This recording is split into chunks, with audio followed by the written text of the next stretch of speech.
ప్రస్తుతం మనం శ్రీ శివశక్తి పీఠం గురూజీ బ్రహ్మశ్రీ కీలు శ్రీమన్నారాయణమూర్తి గారి దగ్గర ఉన్నాం. ధర్మ సందేశాల్లో భాగంగా రెండో భాగంలో మనం కొన్ని విషయాలు అడిగి తెలుసుకున్నాం గురువు గారిని. గురువు గారు, స్త్రీలకు 6 గుణాలు ఉంటాయని అంటారు, అవి ఏమిటవి? ఓం నమ శివాయ. వాగార్ధవ సంపృక్తౌ వాగార్ధపతిపత్తయే జగతః పితరౌ వందే పార్వతీ పరమేశ్వరౌ. మీరు అడిగినటువంటి ప్రశ్న 6 గుణాలు అంటే ఏమిటంటే, అవి కార్యేషు దాసి, కర్ణేషు మంత్రి, రూపేచ లక్ష్మి, ప్రేమేచ మాత, క్షమాయ దరిత్రి, భోగేచు రంభ, సత్కర్మయుక్తో కలు ధర్మపత్ని అనేది వాస్తవంగా మనకి తెలిసిన విషయం అండి. అది ఏమిటి అంటే, ఈ 6 గుణాలు ఏమిటి అంటే, స్త్రీ అంటే వివాహం అయిన తర్వాత స్త్రీల గురించి మాట్లాడుతున్నాను నేను. బాల్యంలో అమ్మగారింటి దగ్గర ఉంటారు, యుక్త వయసు వచ్చిన తర్వాత వివాహం అయిన తర్వాత స్త్రీలు అత్తవారింటికి వస్తారు.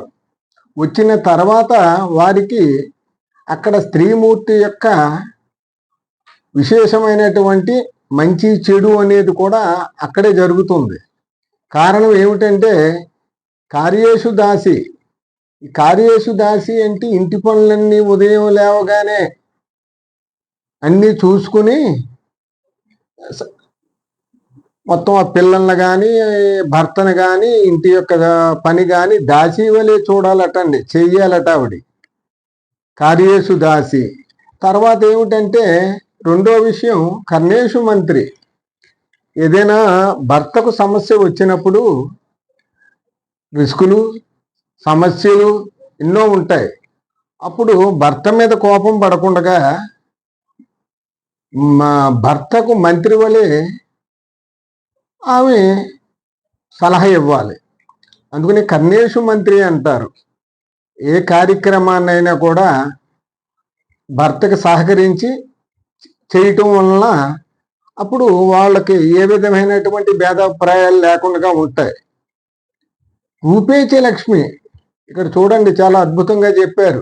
ఏదో బంగారం ఆభరణాలు వేసుకుని లక్ష్మీదేవిలాగా ఉండాలని మాత్రం కాదు, ఎవరో అలాగ అనుకోక్కర్లేదు.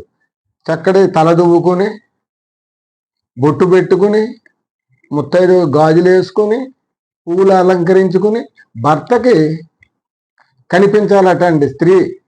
దాన్నే ఒక విధంగా చెప్తారు, పంచమాంగళ్యాలు అంటారు. తర్వాత చెప్తాను ఆ పంచమాంగళ్యాలు విషయం. తర్వాత 4వది ప్రేమేచ మాత. భర్త ఒక ఉద్యోగరీత్యా కానీ వ్యవసాయ నిమిత్తంగా కానీ పనికి వెళ్ళి వచ్చిన తర్వాత ఆ భర్తకు రాగానే ముందు కాళ్ళు కడుక్కుంటాక నీళ్ళు ఇచ్చి, మంచినీళ్ళు ఇచ్చి కూర్చుని అతనికి భోజనం వడ్డించే సమయంలో తల్లిలాగా ప్రవర్తించాలటండి ఆవిడ. తల్లిలాగా ప్రవర్తించి భర్తకు భోజనం పెట్టాలట.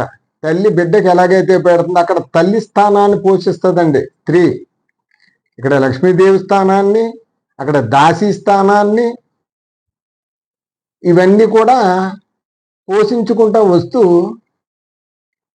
ప్రేమేచ మాత, రూపేచ లక్ష్మి, ప్రేమేచ మాత, క్షమాయ దరిత్రి. అంటే భూదేవంత ఓర్పు కావాలటండి. ఇంట్లో సామాన్లు ఉంటాయి, ఉండకపోతాయి. ఇంట్లో వంటకి బియ్యం తగ్గొచ్చు, లేకపోతే ఏదో ఇబ్బంది రావచ్చు. అనేక సమస్యలు, కారణాలు ఎన్నో ఉంటాయి. అటువంటి కారణాలతోటి ఉన్నప్పుడు భూదేవంత ఓర్పు కావాలండి. వచ్చినప్పుడు ఆ కుటుంబంలో ఇబ్బందులు అనేవి ఉండదు. ఈ పొద్దుటి నుంచి సాయంత్రం వరకు ఇన్ని కూడా అవలంబించి భోగేచ రంభ. సాయంత్రం భార్య యొక్క స్థానాన్ని అప్పుడు భర్తకి భారీగా ఉంటుందటండి. ఈ 6 లక్షణాలు కూడా అంతటి గొప్ప విశేషంగా చెప్పారు స్త్రీమూర్తికి. కార్యేషు దాసి, కర్ణేషు మంత్రి, రూపేచ లక్ష్మి, ప్రేమేచ మాత. క్షమాయ దరిత్రి సత్యచరమ్మ సత్కర్మయుక్తో కలు ధర్మపత్ని అన్నారండి. ఇదండి 6 గుణాలు అంటే.